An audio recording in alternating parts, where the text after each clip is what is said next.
Hi guys! Welcome to my vlog. It's me, Bambi.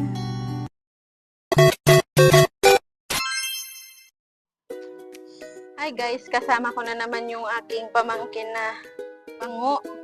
Pareho ko.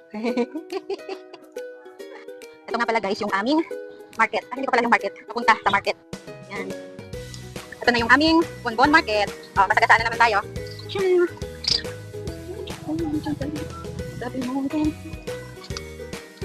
Mga karne at isda, gulay, lahat. So, ito nyo makahanap. Ito yung ice cream. Hindi, isang piraso lang. Ito, ayan. Bigyan mo na.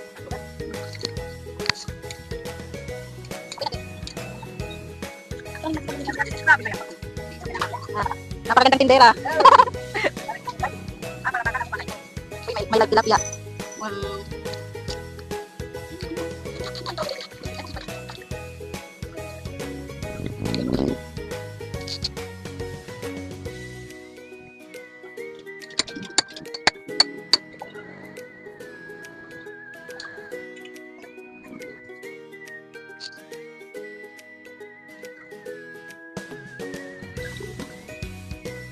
Tapos na.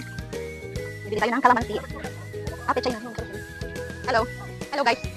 Yeah. Boss. Kalamansi. Ate. Cut-cut na lang. Wala na tayong pang-upload. Kaya kailangan magtrabaho. Para may pera. Pero okay na to. Excited. Ay.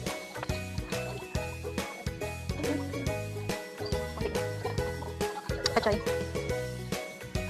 Okay na. Haba. Hindi na yan. Kunti lang. O, dinadal o. Ay, God. Wait. Kakatcha ko na lang. Lahat. 3. 4? 4 lang. 4 lang. Ay, wala na. 27. Mura na to ano. 4 pesos lang yung kalamansi. At ito na nga guys, kami ay bumili ng palamig dito sa amin. Laging binilhan ng palamig. Kapag sarap kasi ng palamig nila, marami pa sila kung mapili. Kaya kami laging nagpapalamig mga kapamangkin ninyo yung mukha ko na kapamangkin ng pangulila. Ilalim sa sarili, ganun talaga.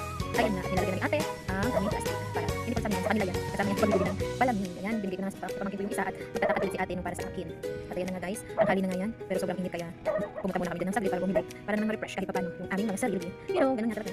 Pero basta yun na yun. At ayan na nga, nakabili. At ito na nga guys, andito na kami sa bahay at luluto na nga pala ako ng aming ulam for lunch. Ito nga pala ang banghos, nilagyan ko na ng kalamansi. At habang naman tayo nagpapakulo ng atin, sabaw ay kagayatin na natin yung pechay na ating ilalagok sa ating sinigang na bangus. Ayan na guys, naayos ko na yan. Sabihin para mabilis na yung pagko.